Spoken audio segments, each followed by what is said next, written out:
Odisha news को स्वागत करुच्ची मु विपिन। आमे आज जड़े युग नेता सहित भेटिबा सी तथापि सामाजिक कर्मी हिसाब से कार्यरत अच्छा आम आज भेटिबा से जीवन अवदान टाक आगू केमी ने लोक मान सेवा करेंगे से मनोवृत्ति से रखिंट आम पचारा सी हूँ आ कहीं नुहति रुद्र प्रसाद महापात्र। आम रुद्र प्रसाद महापात्र को पचारा सी आगू कौन सब लक्ष्य रखते जीवन कहानी पर से आमको कहे आप परिचय देंगे। नमस्कार, मु रुद्र प्रसाद महापात्र, युव समाजसेवी गोपालपुर। आम जी आम लोक मान डाटा संग्रह करूँ कम समय भितर किसी उन्नति काम कर जनसाधारण आगू कौन सब लक्ष्य लक्ष्य कथा जदि पचारे मु तो छोटिया बहुत कम बयस राजनीति की आसी जाइए किंतु खाई कि नहीं जीवा राजनीति में मु विश्वास करे नहीं केबे। राजनीति करवा बहुत पुंजीपति होला पर किबा प्राप्त बयस होला पर बहुत लोक आसंती राजनीति की किंतु मो जीवन रो गोटे लक्ष्य थिला राजनीति करवा दिने माटी रे जन्म होइजे माटी पई किछि करवा एवं माटी रे शेष हवा। तथापि यही जीवन जिते कर्ममय जीवन को आरंभ कले निश्चित भाव आगू किसी लक्ष्य रखिथे लक्ष्यटा कौन जो लक्ष्यटा रखा आपण केमी आगू को सामाजिक चलन अनुसार निर्भर करेंगे। देखु मु भी गोटे जो परिवार बिलंग्स करुच्ची मु भी समाज अति तल स्तर परिवार बिलंग्स करे तेणु सब मोर से काम रही समाज जो माने तृणमूल स्तर अच्छा अवहेलित शोषित होकर संघर्ष कर सफलतार स्वाद चखे हम ताहा ही मोर सर्वोत्तम लक्ष्य। मैं जदि पार्टी पॉलिसी देखा आमर ये बीजेपी अच्छा बीजेडी अच्छा कांग्रेस अच्छा स्वाधीन अच्छा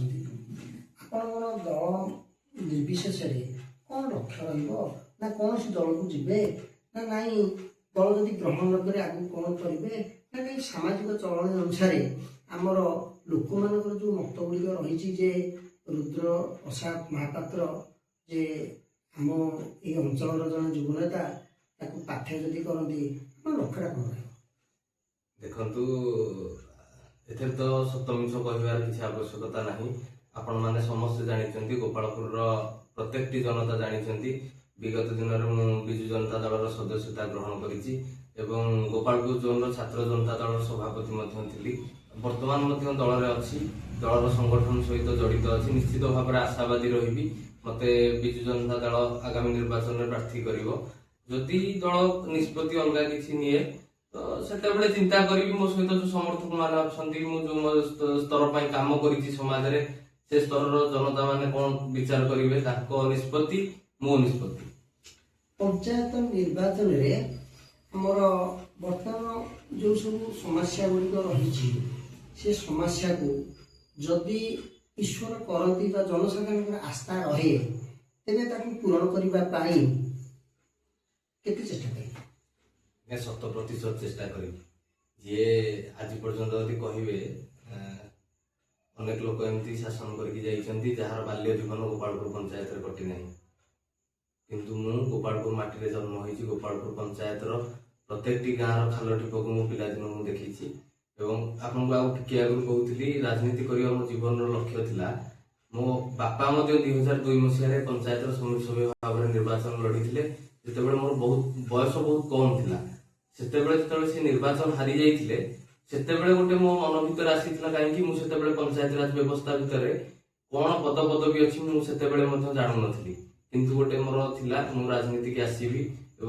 बापा जो रास्ता देखले 2002 मसीह से रास्तार जाइए आज भी मुझे कहूँ 2002 मसीह गोपालपुर पंचायत को जमी देखुली आज भी 2027 मसीह आसला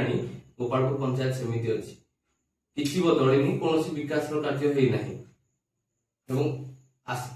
आगामी दिन जदि जनता तरफ सुजोग मिले निश्चित भाव में गोटे विकसित गोपालपुर पंचायत गठन करने मोर लक्ष्य रही। बर्तमान पंचायत इलेक्शन लड़ाई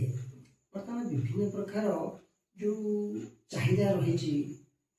ମୂଲ୍ୟ ଉପରେ ସେତିକି ବହନ କରିପାରିଲେ ଜଣେ ପଞ୍ଚାୟତକୁ ଆସିବା କଥା, କିନ୍ତୁ ଆପଣଙ୍କର କ'ଣ ଲକ୍ଷ୍ୟଟା ରହିଛି? ଆଜ୍ଞା, ଯିଏ ଦଲାଲ ହୁଏ ସେ ପୁଞ୍ଜିପତି ହୁଏ, ପୁଞ୍ଜି ଖର୍ଚ୍ଚ କରି ନିର୍ବାଚନ ଲଢେ। ମୁଁ ନା ମୋ ଜୀବନରେ ଦଲାଲି କେବେ କରିପାରିବି ନା ମୁଁ ପୁଞ୍ଜିପତି ହେବି, କିନ୍ତୁ ସେଥିପାଇଁ ମୁଁ ପୁଞ୍ଜି ବ୍ୟୟ କରିକି ନିର୍ବାଚନ ଲଢିବା ଏବଂ ନିର୍ବାଚନ ଜିତିବାରେ ମୁଁ ବିଶ୍ୱାସ କରେ ନାହିଁ। ଯଦି ଜନସାଧାରଣଙ୍କ ପାଇଁ କାମ କରିଥିବି ନିଶ୍ଚିତ ଭାବରେ ମତେ ଗୋପାଳପୁର ପଞ୍ଚାୟତର ଜନସାଧାରଣ ଆଶୀର୍ବାଦ କରିବେ ଏବଂ ମୁଁ ବିଜୟ ଲାଭ କରିବି। ଦେଖନ୍ତୁ, ଆମେ ଓଡ଼ିଶା ନ୍ୟୁଜ୍ ତରଫରୁ ଆମେ ରୁଦ୍ରପ୍ରସାଦ ମହାପାତ୍ରଙ୍କୁ ପଚାରିଥିଲୁ ଏବଂ ସେ ଯାହା ବାର୍ତ୍ତାଳାପ କରୁଥିଲେ ଆପଣମାନେ ଭିଜୁଆଲ ନିଶ୍ଚିତ ଦେଖିପାରିବେ।